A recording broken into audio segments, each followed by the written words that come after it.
We know m0NESY's most likely going to Falcons based on rumors, but Falcons have been absolutely getting wrecked in the current event. They got 2-0'd by Complexity of all teams, and then they got 3 total rounds against Gamer Legion, who apparently might have their entire roster less than half the salary of just NIKO. But I'm here to convince you, or try my best if I can, that m0NESY will actually make Falcons a contender. But before we go any further, the sponsor of today's video. Skin Club is a top adult, that means 18+, case opening site with a huge variety of cases that can be unboxed to collect and upgrade skins. Skin Club's provably fair system guarantees a fair chance to all players that you can easily track, whether you're unboxing alone in your room or against users or bots on LAN, or anywhere in between. Skin Club lets you open individual cases solo, or you can try to unbox your favorite skin or a skin from your favorite creator. Hey, Vitality is on here, and so is Kerrigan. If you've had enough of that, come back another time and activate your daily case, which Skin Club has for free with up to 13 different levels based on your experience. If you'd rather try something different, you can find your perfect match in battle on Battle Tinder, or you can weigh the risks to upgrade your undesired garbage skins for something actually useful. Just put in the skin, look for an upgrade, and let it spin. Skin Club offers themed events monthly, bringing new cases, giveaways, and prizes you can get by playing on the platform. You can deposit with crypto, card, or the skins sitting in limbo that you never touch. Make sure to check out the link in the description for a 7% deposit bonus. Okay, it wouldn't be a Falcons video without a sponsor. It all just has to add up. But anyways, I kind of think this event might be, I hate to say a one-off,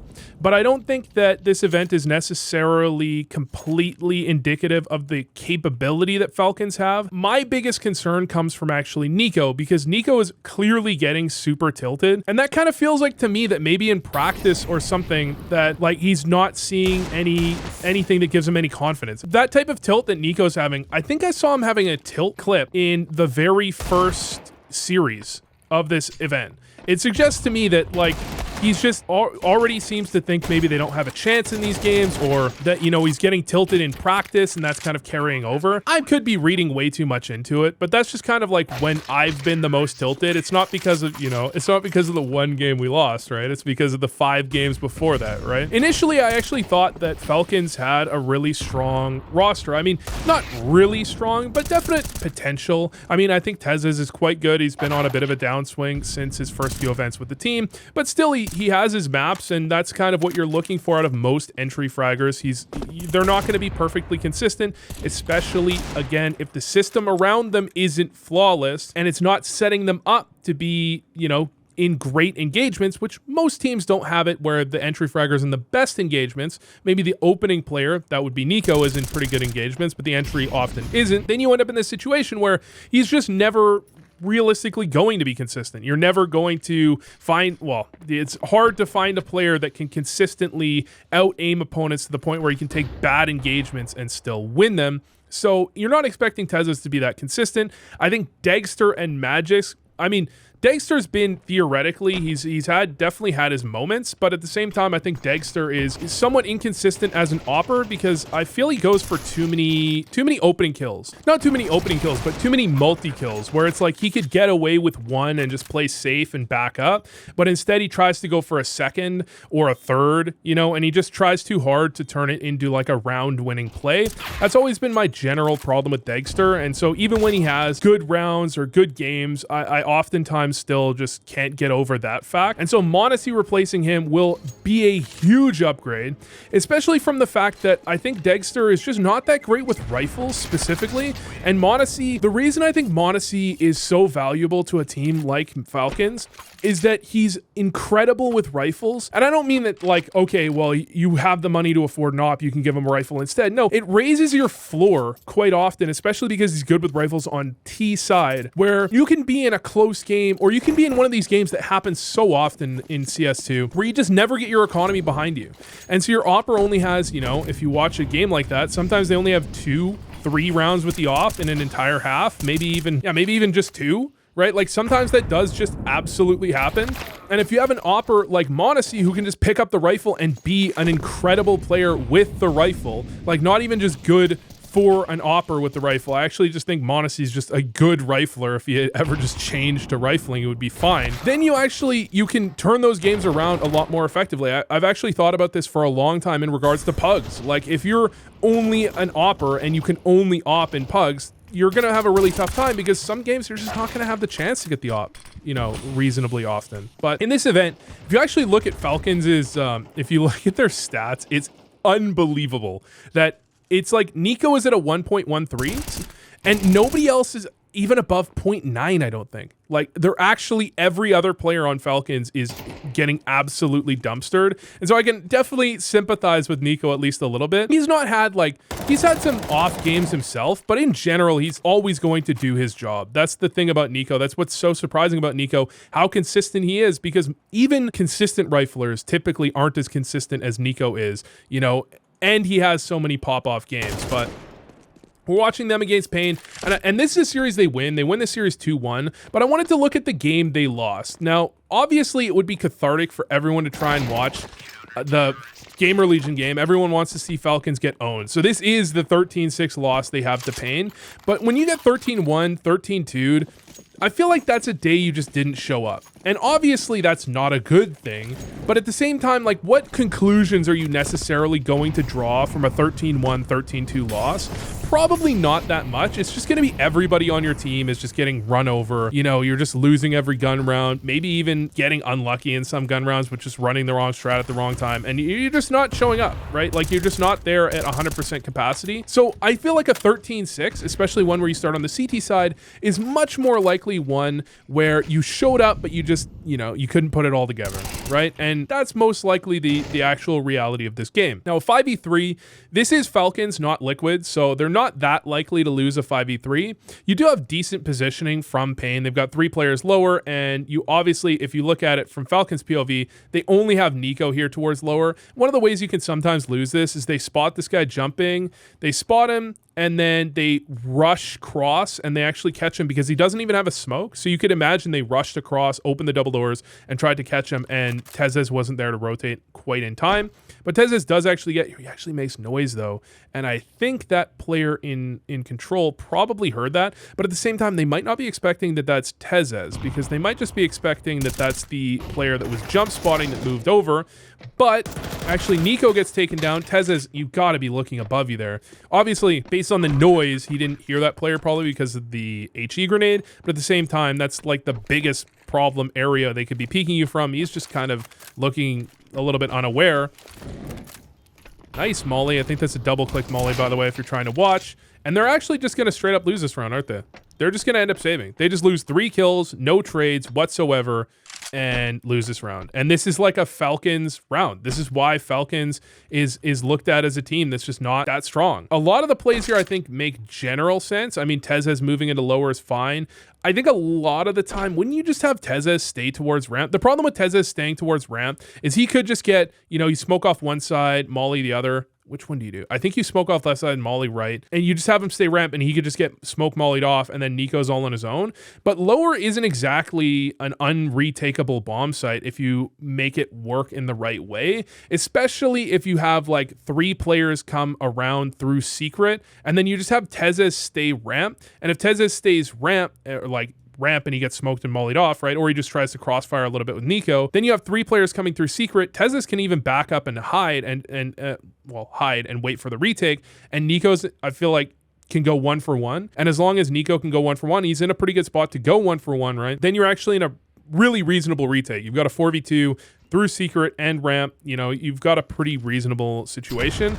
But I mean, overall, I don't think Tezes' play is like crazy at all until he just doesn't look above him, or I'd say until he makes noise falling off of that little ledge. Like, that's honestly the biggest problem, and I'm probably just overanalyzing to say that there's anything wrong with it other than that. But still, Dagster ends up dying, tries to catch the player falling back out of that molly, but it's a CT molly, so the player doesn't even have to move all the way out of the corner.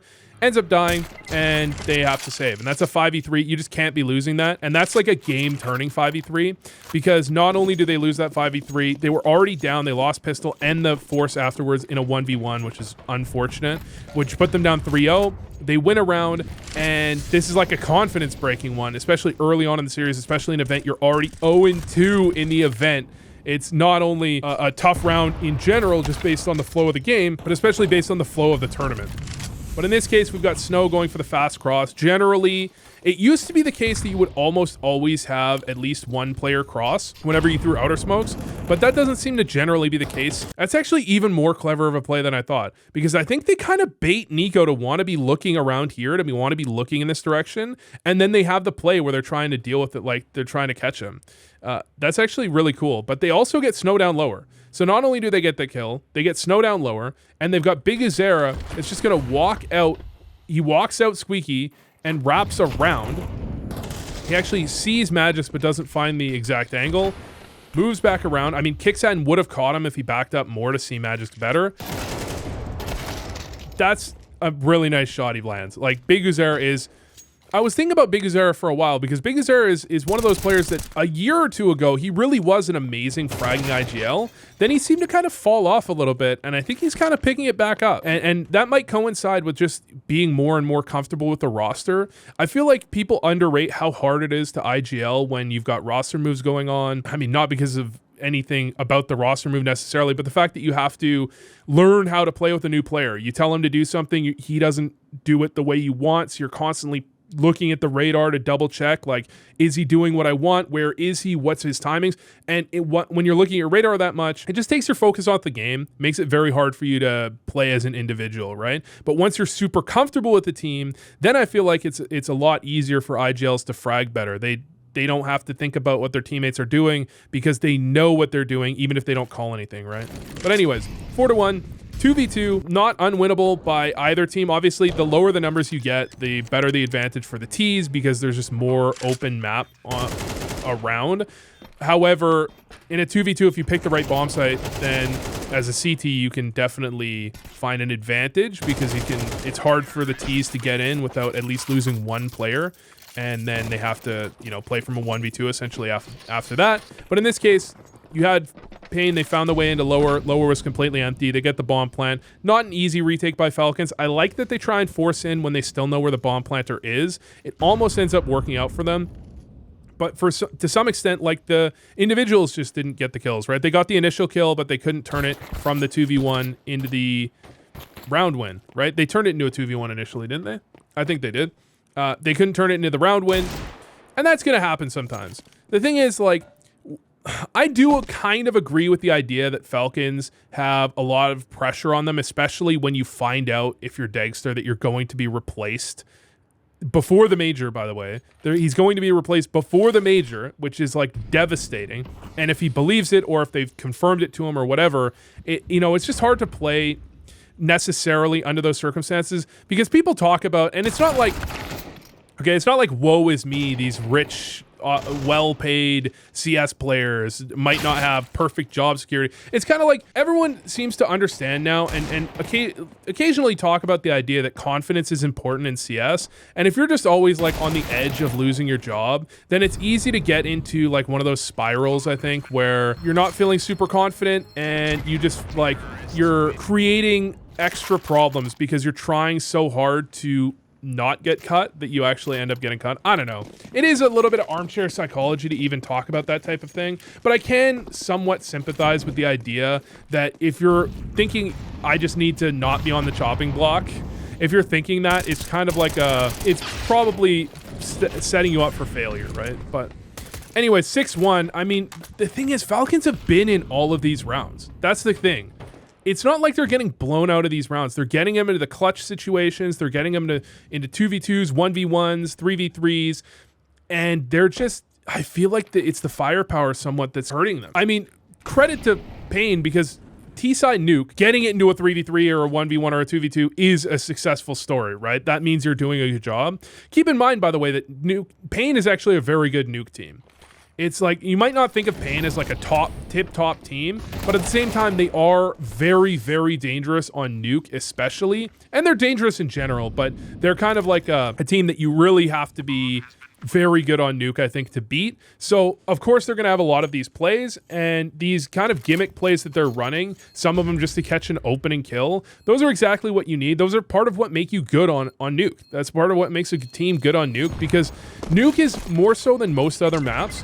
If you lose a player on CT side Nuke, the entire defense kind of collapses in an uncomfortable way, because what you oftentimes see really good Nuke teams do, and you'll see Eternal Fire do this, or Aurora now do this very often, where it's like they will just lose a player, and then even in a 5v5 sometimes they'll just gamble off of lower. The reality with Nuke on T side, what makes it hard when you have that man advantage, is you can't suss out where your opponents are weak. You can't find the spot that's lacking a player without basically committing to that angle and finding out as you're dying, right? Like, more or less, you have to kind of guess where they're weak and then hope that you're right. Otherwise, you could still absolutely die.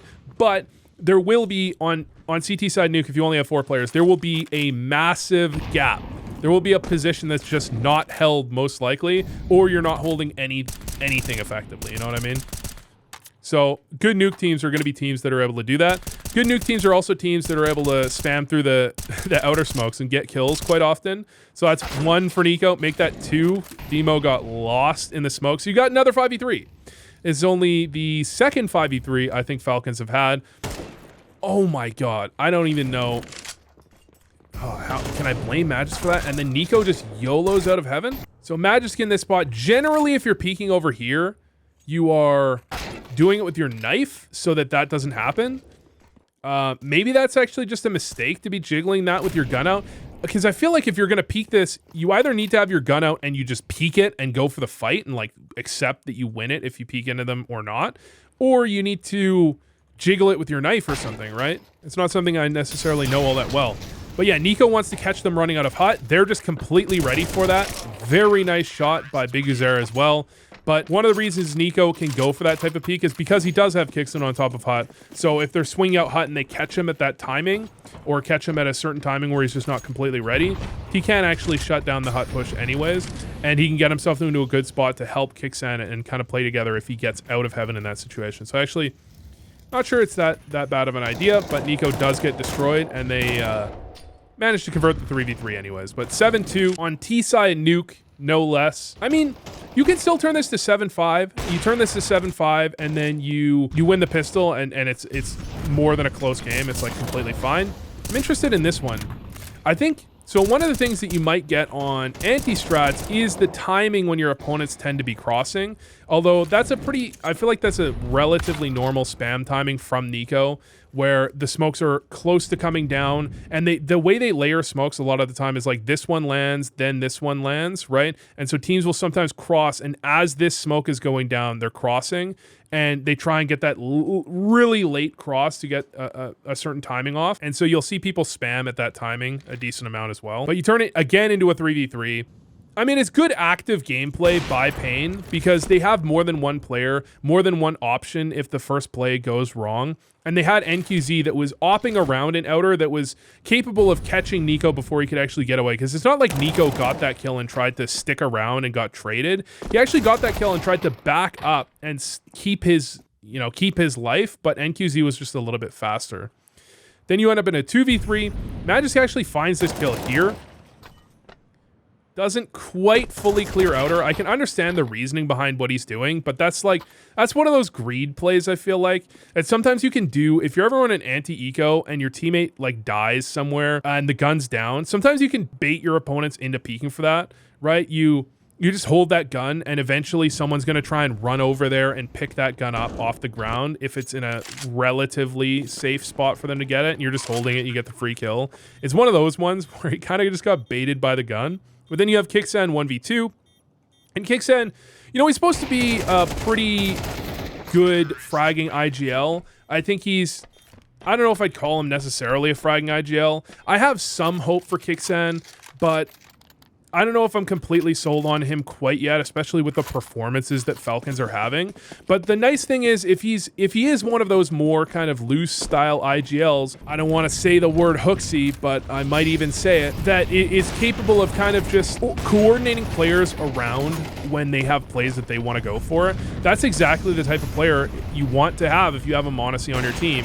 And again, everyone would love it. It seems like all the fans seem to hate Falcons because they're trying, well, I understand why. They're trying to buy their way to success. So I understand the reason that there's distaste for Falcons, and the people that like Falcons seem to mostly be people that like NIKO, which is also understandable because who doesn't want NIKO to do well and M0NESY to do well? There's not a lot of players that don't want, at least NIKO, to do well. When it comes down to it, I really do think that you have this setup that just makes so much sense. It's kind of, I mean, if you think about it, it's very similar to G2, right? Like G2, think about G2 with hooksy, NEKO, NIKO, M0NESY, and Hunter.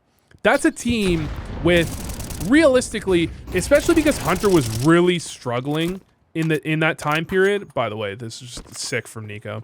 Hunter was really struggling during a lot of that time period. You basically had two players that were like superstar players, and it's crazy, by the way, that G2 let both of them go, because there's only so many players that can like win you games, win you matches on their own with the consistency that either of NIKO or M0NESY do. The fact that you lose two of those types of players, that there's maybe like, what, 5 players, six or 7 players maybe that can win you games, win you like matches, like best of 3s on their own with any level of like not once every 6 months consistency, and you're losing 2 of them who do it like, I mean, they're gonna do it the most often. You know, who's gonna do it more often? Donk and ZywOo, right? It's actually insane to lose both of those players. But anyways, back onto it. You can kind of think of it like the hooksy G2, can't you? Where you have TeZeZ. I mean, TeZeZ is good, right? He's not like the perfect player, but he's definitely reasonably good as an entry fragger. I don't think you can say he's a bad entry fragger. You have m0NESY. Is m0NESY not kind of, I mean, him and Hunter don't share the exact same roles, I don't think, but you know, it's like you can kind of compare that to the G2 with hooksy that won several events. It's not like people talk about that roster as a failure. They call it a failure because they didn't win enough events, but they did win events, right? Am I thinking that Falcons with this roster is going to be the best team in the world? No, I think they're still going to need a change before they become like a top 3 contender team. I think they need a little bit more going for them. Maybe there's a rumor actually came out about Kyosuke maybe being on the potentials for Falcons, and that would be insane. Apparently he's turned them down, or Spirit has turned them down or whatever in the past, but that would be a change. Then you're talking about like a true super team where you have to think about how do the roles overlap, because Kyosuke, obviously he's a newer player I mean, he's not even in tier 1. Oh my god, NQZ, what the fuck, dude? That is insane. This is on land, by the way. Oh, okay. That is unbelievable. You gotta give some credit to NQZ for this one. I feel like Falcons are in a pretty good spot in this game. They're in a pretty good spot in this round, I mean. This is a round they should be winning, and this is one where sometimes just a player, sometimes it's just straight up a player. And then this is one, it's funny because I see the opposite of this quite often, where this player up on the ledge here doesn't try and kill the bomb planter, and people are like, why isn't he trying to kill the bomb planter? Well, that's the obvious downside. If you try and kill the bomb planter and you don't hit the shot right away, which is, it's harder than you think. You don't hit that shot right away, you're actually just going to get killed immediately in trade, right? Like in that type of situation, you're just not going to have a chance to get that kill unless you get it right away. And you just gamble on it. I don't know. Am I a fan of the gamble? It makes sense if you think you know where he's planting, because you can kind of hear pretty relatively effectively where they're planting. But if you think you know where they're planting, it's not a bad idea. But you're gonna look bad if it fails. Anyways, I usually prefer to skip the pistols. They feel a little bit random, and I try and leave in the second round if the second round is competitive, right? If it's actually like a force and it goes well. I really like this play from NIKO. He wraps back around, but it just, the timing it takes. And the fact is, with that early fake, if NIKO doesn't peek out off of that early fake to check, now, it's not like NIKO, the thing I kind of like about that is you're not expecting your opponents on a second round force to have a kit very often at all. So it makes sense for NIKO to kind of be willing to gamble that they don't stick it, right? That they're going to fake with the 10-second defuse the first time almost every time. But if you're on the other side, if your opponents don't check you when you hit the bomb for the first time, the odds that he's going around, that just feels kind of like almost guaranteed. It's like this guy's wrapping back around almost every time in this scenario. Really clever play there by NIKO. He knows he's got the jump on that timing. You molly Big Azera out and you try and catch him as he comes back around that dumpster. And because one of the best ways to peek into people, if you can ever do it, is you're both peeking into each other, but you peek into them just as they finish peeking into you. Because they're not set up. They're not like psychologically ready for it. They're not even maybe fully stopped if you get the exact right timing. They might not even be fully stopped and you're peeking into them. So you take away all the advantages that they could have from holding an angle, right? And you take all of those away and then you peek into them. So you still have all of the advantages of peeking into someone, right? It works incredibly well. But nice little play by Falcons trying to catch Demo holding ramp for a little too long. A lot of teams recently, I've seen this play quite often where you try and catch that ramp player sticking around longer than he's supposed to. And it's been a very successful strat, I feel like, from what I've seen against a lot of teams. Now, obviously, there's lots of different ways to do it, but it seems to have been an increase in popularity for ramp players to feel like they need more than just to spot players ramp and back up. That it feels like ramp players now feel very pressured to actually get a kill before backing up. And that means you actually do see teams quite often catching those ramp players, sticking around for a kill, and you can, if you do some damage, especially the first player, you can stop them from backing up and getting away. But 3v1, kind of a 2v1 because that snow kill was more of a trade. Really well played by Payne to actually get back into a good situation there with that retake from under heaven. I think the timing, I mean, obviously there was a timing there, but I didn't really look too much at the exact reasoning that Dagster wasn't paying attention to it. But a really nice play by Payne to find that gap to get in that situation, turn it into a winnable round, but Falcons hit some nice shots, and that's what you're...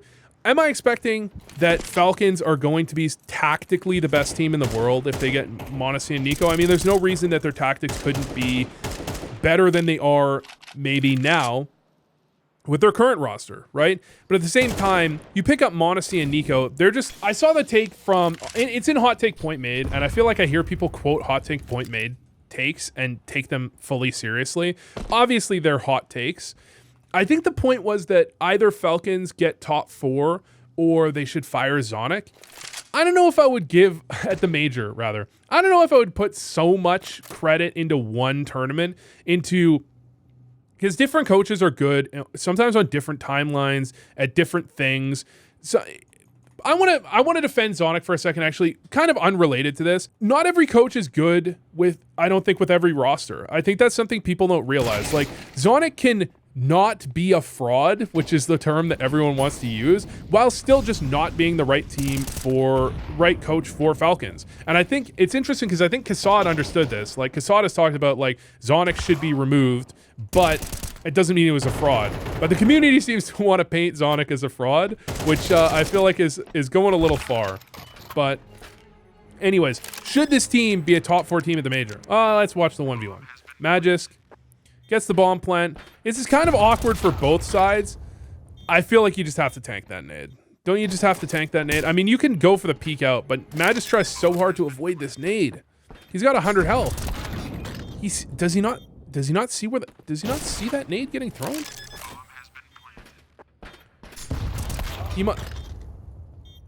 It looks like he tries to dodge the nade, but he's looking over here. Instead of, like, you're trying to dodge the nade, you look here, he's not there, then you look over there because the timing. I don't know. If you're at 100 health, I just feel like you can afford to tank that nade. It's not the end of the world, whatever. But should this team get top 4 at the major? Is that their expectation? I don't know, actually. I mean, if you look at the teams that are if you look at the top 3 teams, and all you need to not make top 4 at the major is literally to face Falcons, MOUZ, or Spirit.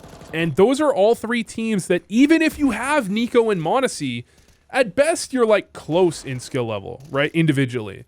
Are you not like kind of still behind? At best you're close. At best it's like a toss-up, right? You're not going to be head and shoulders above any of Vitality, Spirit, or MOUZ in terms of individual skill.